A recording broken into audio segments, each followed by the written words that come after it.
People have a lot of misconceptions regarding the interview board of UPSC because people believe that there is a large board to board difference when it comes to awarding the marks. And people do believe that it's the whims and fancies of the board chairperson which ultimately determines the mark of a candidate, and there are no broader criteria. But these things are not exactly the truth.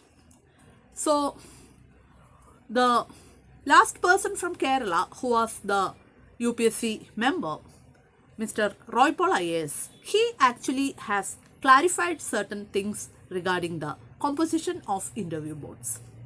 So, Roy Paul sir talks about each interview board with 5 members. One will be, the chairperson will be the permanent member of UPSC. That person may be from the civil service, academics, or from the armed force. And the other 4 members, 2 of them will be from the services. That means one person from IAS and another person from some other services. And the other 2 members are from the academics. Preferably one from science background and other from the humanities background. So this ensures quite a lot of diversity. And believe me, they all get their kind of briefing regarding the process of interview and how to award marks.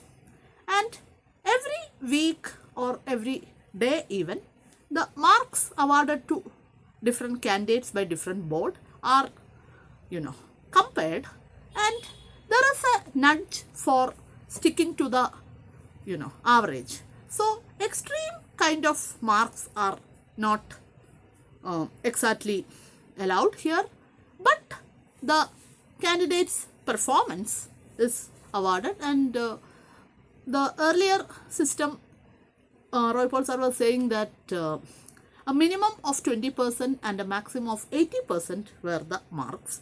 With now, the things are slightly different.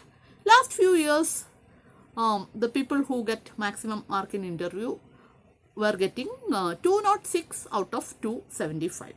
And very rarely we come across people getting below 100. So, there has been, there are proper ways and briefing with which the boards are being trained. And let me tell you one more thing. Even though there are chairpersons, the other members of each board will be varying from week to week. So, the nature of questions from a particular board, you can't actually, be sure about, because the other 4 members keep changing. And another thing which you need to consider here is, considering the average mark given by different board is a very unscientific way of, assessing things. Because if one board gets candidate who are comfortable in speaking, automatically the marks given to them will be higher. And if another board ends up with people who has a issue of integrity or who end up saying lies and trying to build up, their marks will be considerably low. So that ultimately will pull down the average of that particular board. Since the candidates are randomly allocated and person to person differences are quite high when it comes to speaking, because here it's not about the knowledge, but how exactly will you deliver your knowledge matters a lot. And they'll be seeing you.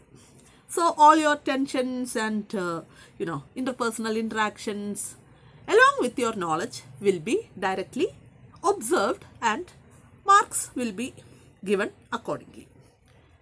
So, the calculating the average for a board is totally wrong. That's what I would like to tell you. And one more thing is, in fact, another very important thing if you ask me is,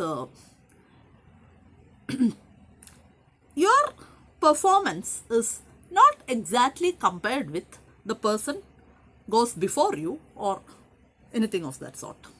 Because here the 275 marks which is for you will be yours. It's not being given that somebody will get an extra mark and a very smart candidate and a candidate who with an average credentials will be compared against each other. That's not how it happens. Each person will be measured against themselves and based on their background and achievements, etc. So more on that later, but rest assured that even though there could be an element of subjectivity, there are proper ways in which UPSC measures a candidate, and there are larger parameters like your active involvement and interest in things around you, how update are you with the current trends of thought, etc. All these things can be clearly measured during a conversation. So, rest assured that this is the best we can think of at the moment in a country like India, and after seeing the list of winners each and every day, each and every year, I could clearly say that UPSC is doing a fantastic job because people from all the nooks and corners of the country are making it to the list based on their performance. So don't worry about how good the board and how fair is their judgment. Trust the process and things will be easy for you. Thank you for watching.